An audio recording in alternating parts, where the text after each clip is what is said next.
Okay friends, நம்ம இது வரைக்கும் வந்துட்டு மென் ஆர் விமன் ஆர் சில்ட்ரன் அந்த மாதிரி சம் சால்வ் பண்ணோம் இல்லைங்களா? சரி, இதே மாதிரி கொஸ்டினில் வந்துட்டு men and women and children அந்த மாதிரி கொடுத்துருப்பாங்க. நான் இப்போதைக்கு என்ன பண்ணியிருக்கேன்னா மென் அண்ட் விமனை அண்டர்ஸ்டாண்ட் பண்ணுற மாதிரி சில சம்ஸ் நம்ம சால்வ் பண்ண போகிறோம். ஒன்ஸ் அதில் நம்ம ஓகேன்னு ஆனதுக்கப்புறம் நம்ம வந்துட்டு சில்ட்ரனும் உள்ளே எடுத்துக்கலாம். சரிங்களா?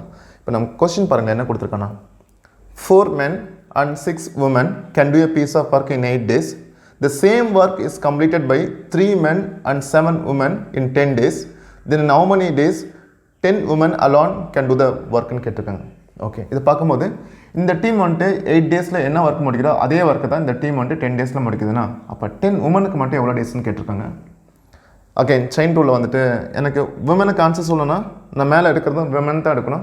ஆனால் விமன் எனக்கு வந்துட்டு தனியாக கிடையாது, எல்லாமே மிங்கில் இருக்கு இல்லைங்களா? அப்போ நான் சேம் கேட்டகரியாக மாற்றணும். அதான் என்னோடய கான்செப்ட். ஓகேங்களா? இங்கே நான் பார்க்கும்போது என்னென்னா ஜஸ்ட் 2 குரூப்புமே வந்துட்டு இந்த 8 டேஸில் பண்ணுறவருக்கும் 10 டேஸில் பண்ணுறவருக்கும் ஈக்குவல் தானே. டூரேஷன் மட்டும் தான் வேரி ஆகுது அவங்களோட எஃபிஷியன்ட்டை பொறுத்து. அப்போ நான் 2 குரூப்போட அமௌண்ட் ஆஃப் ஒர்க்கு எழுத போகிறேன். ஆல்ரெடி நம்ம எழுதியிருக்கோம். ஃபார் எக்ஸாம்பிள் இப்போ 15 men or 24 women can do a piece of work in ஒரு 10 days அப்படின்னு நம்ம என்ன பண்ணுவோம் 15 men = 24 women போட்டு சால்வ் பண்ணோமா? அது வந்துட்டு ஒரு இண்டிவிஜுவல் குரூப்புக்கு. இங்கே பாருங்கள் மிக்ஸ்டு குரூப் வந்திருக்குன்னு சொல்கிறேன். இது எப்படி எழுதணும்னா அமௌண்ட் ஆஃப் ஒர்க் எழுதும் போது அகைன் அந்த குரூப்பில் வந்துட்டு எவ்வளோ பேர் இருக்கான்னு பாருங்கள் into number of days.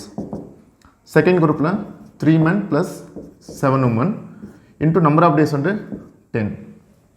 Okay, இதை சால்வ் பண்ணுறதுக்கு முன்னாடி இதை கேன்சல் பண்ணிக்கலாம். 2 டேபிளில் 4 times 5 times. நான் ஆல்ரெடி நிறையா என்னோட அதர் டாபிக்ஸ்லாம் பார்த்தீங்கன்னா இந்த மாதிரி அல்ஜிப்ரிக் எக்ஸ்பிரஷன் எப்படி சால்வ் பண்ண சொல்லியிருக்கேன். செகண்ட் ஸ்டெப் எழுதாமல் 2 சைடுமே கம்பேர் பண்ணுங்கள். சைன் சேமாக இருந்துச்சுன்னா டிஃப்ரென்ஸ் இருக்கணும், ஆப்போசிட்டாக இருந்துச்சுன்னா மைனஸ் பண்ணிக்கணும்னு சொன்னேன். இங்கே பாருங்கள் 4 × 4 16 men, இங்கே 15 men. அப்போ டிஃப்ரென்ஸ் எடுத்தால் 1 men லெஃப்ட் சைடில் வச்சுக்கலாம். அதே மாதிரி இது நார்மலாக சால்வ் பண்ணோம்னா 24 women, இங்கே வந்துட்டு 35 women. அப்போ வந்துட்டு டிஃப்ரென்ஸு 24 35 டிஃப்ரென்ஸு 11 women. அவ்வளோதான். இந்த ஒரே ஸ்டெப்பில் இதை ரெடி பண்ணிக்கலாம். இப்போ நமக்கு என்ன தேவை 10 உமனுக்கு தான் நம்ம ஆன்சர் பண்ணோம்.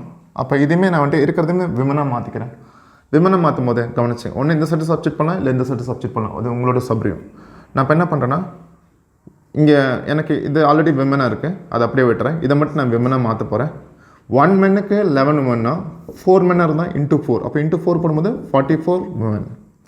அப்போ இந்த டைம் மட்டும் எனக்கு எப்படி மாறும்னா இந்த பர்டிகுலர் இந்த எக்ஸ்பிரஷன் 4 men + 6 women எப்படி மாறுதுன்னா 6 women நான் அப்படியே வச்சுக்கிறேன். 4 menக்கு பதில் எவ்வளோ women சப்ஜெக்ட் பண்ணலாம் 44 women. அப்போ நான் எடுக்கிறது வந்துட்டு 50 womenக்கு நான் எடுத்துக்குவேன் ஆன்சர். அப்போ M1 D1 M2 D2. ஸ்டார்டிங்கில் M1 எவ்வளோ 50. ஏன் விமன் எடுத்துருக்குன்னா நான் சொல்ல போகிற ஆன்சர் விமனில் தான் சொல்ல போகிறேன். அதுக்காக தான் 50 டேஸ். பார்த்தீங்கன்னா இது கேன்சல் பண்ண எடுக்கூடாது. Original days 8. M2 வந்துட்டு 10 டேஸ் தெரியல. 10 வந்துட்டு இதில் 5 times. அப்போ டேஸ் வந்துட்டு எவ்வளோனா 40 days. புரிஞ்சுக்கலாம். இந்த கன்வென்ஷனுக்கு மட்டும்தான் ஒரு 25 to 30 seconds இருக்கும். அதை மட்டும் ரெடி பண்ணிட்டீங்கன்னா ரிமைனிங் ஒரு நிமிஷத்தில் சால்வ் பண்ணணும். ஒரு 1.5 நிமிஷத்தில் வந்துட்டு ஈஸியாக சால்வ் பண்ணி எடுத்துக்கலாம் சொல்கிறேன். நீங்கள் டேபிள்ஸை கன்வென்ஷன் எவ்வளோ வேகமாக அது எப்போ வேகமாக வரும் அப்படின்னா நிறைய சமயம் இந்த மாதிரி ப்ராக்டிஸ் பண்ணணும்னு சொல்லுவேன். நீங்கள் ப்ரீவியஸ் இயர் கொஷின்ஸ்லாம் வச்சுருந்தீங்கன்னா அதை எடுத்து ப்ராக்டிஸ் பண்ணி போகிறோம். உங்களுக்கு தெளிவான ஒரு ஐடியா கிடைக்கும், ஆன்சரும் கரெக்டாக கிடைக்கும். சரிங்களா?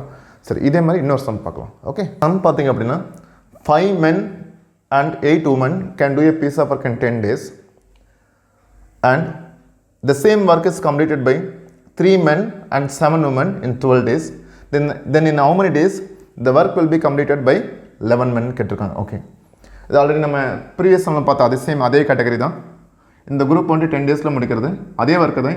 இந்த குரூப் வந்துட்டு 12 டேஸில் முடிக்குதுன்னா இப்போ 11 men மட்டும் எவ்வளோ டேஸில் முடிப்பான்னு சொல்லிட்டு நான் ஃபஸ்ட் என்ன பண்ண போகிறேன்னா ஜஸ்ட் 2 குரூப்போட அமௌண்ட் ஆஃப் ஒர்க் ஈக்குவல் பண்ணிவிட்டு அது மூலிமா மென் அண்ட் விமனோட ஒர்க் எஃபிஷியன்சி கண்டுபிடிக்க போகிறேன். அதை வச்சு தான் சம் சால்வ் பண்ண போகிறேன். ஓகேங்களா? வாங்க பார்க்கலாம்.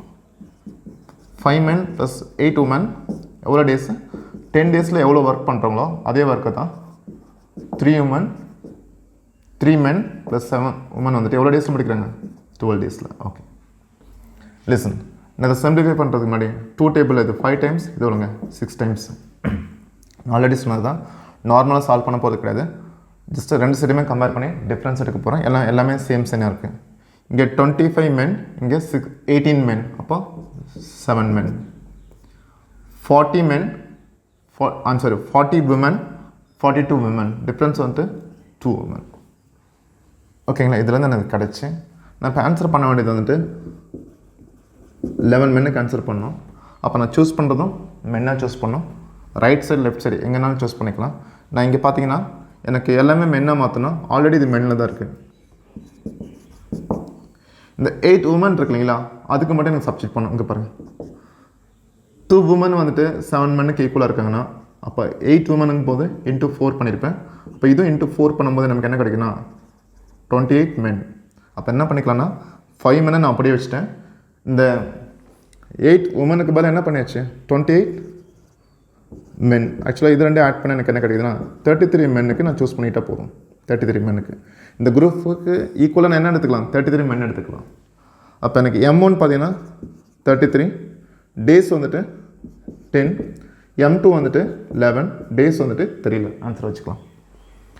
ஓகே, இது சால்வ் பண்ணி இந்த இடத்துக்கு வந்தாச்சு. தென் நம்ம ரெண்டு முக்கியமான ஒரே ஒரு விஷயம், 11 மென்னுக்கு ஆன்சர் பண்ணணும். பர்டிகுலராக வந்துட்டு கேட்டகரி மென்னில் தான் இருக்கணும். இப்போ நம்ம சூஸ் பண்ணும்போது மென்னில் சூஸ் பண்ணிக்கலாம். இந்த குரூப் பார்க்கும்போது ஆல்ரெடி இது மென்னில் தான் இருக்குது. இதை நான் டிஸ்டர்ப் பண்ண அப்படியே எழுதிட்டேன். இது மட்டும் தான் எனக்கு மாற்றணும். எனது விமனில் இருக்குது. செக் பண்ணால் 2 உமன் வந்துட்டு 7 மென்னுக்கு ஈக்குவலாக இருக்காங்கன்னா அப்போ 8 உமன் எதுக்கு ஈக்குவலாக இருக்குன்னு பார்த்தா ஜஸ்ட் இன்ட்டு 4. அப்போ இன்ட்டு 4 போட்டு இங்கே சப்ஜெக்ட் பண்ணால் 33 மென்னு. ஓகேங்களா, அப்போ இந்த குரூப்புக்கு பதிலாக 33 மென்னு சூஸ் பண்ணாச்சு. 11 வந்துட்டு 33 3 டைம்ஸ். தர்ஃபோர் எவ்வளோ டேஸ் அப்படின்னா 30 டேஸ். புரிஞ்சுங்களா? ஓகே, ஒரே ஒரு விஷயம், இந்த கன்வென்ஷன் மட்டும் கொஞ்சம் கரெக்டாக பார்த்துங்க. இது தெரிஞ்சுனாவே நம்ம ஆட்டோமேட்டிக்காக நம்ம ஆன்சர் கிடைக்கும். அது எவ்வளோ பெரிய சம்மந்தம் பரவாயில்ல. அதே மாதிரி இங்கே வந்து 2-3 ஸ்டெப்பில் எழுதிட்டு இருக்கோம். நார்மலாக என்ன பண்ணியிருப்பாங்கன்னா 5 × 5 25 men + 40 women = 6 × 3 18 women அந்த மாதிரி எழுதிட்டு இருப்போம். அது வேணாம். நான் ஆல்ரெடி என்னோட நிறைய டாப்பிக்கில் டிஸ்கஸ் பண்ணியிருக்கேன். இந்த மாதிரி அல்ஜிப்ரிக் எக்ஸ்பிரஷன் வந்துட்டு லெஃப்ட் சைடு ரைட் சைடு வந்துட்டு சைன் சேமாக இருந்துச்சுன்னா டிஃப்ரென்ஸ் எடுத்துங்க, சைன் ஆப்போசிட்டாக இருந்துச்சுன்னா என்ன பண்ணிக்கணும் ஆட் பண்ணி எழுதிட்டா போதும் சொன்னேன். ஓகேங்களா, இது பாருங்கள்.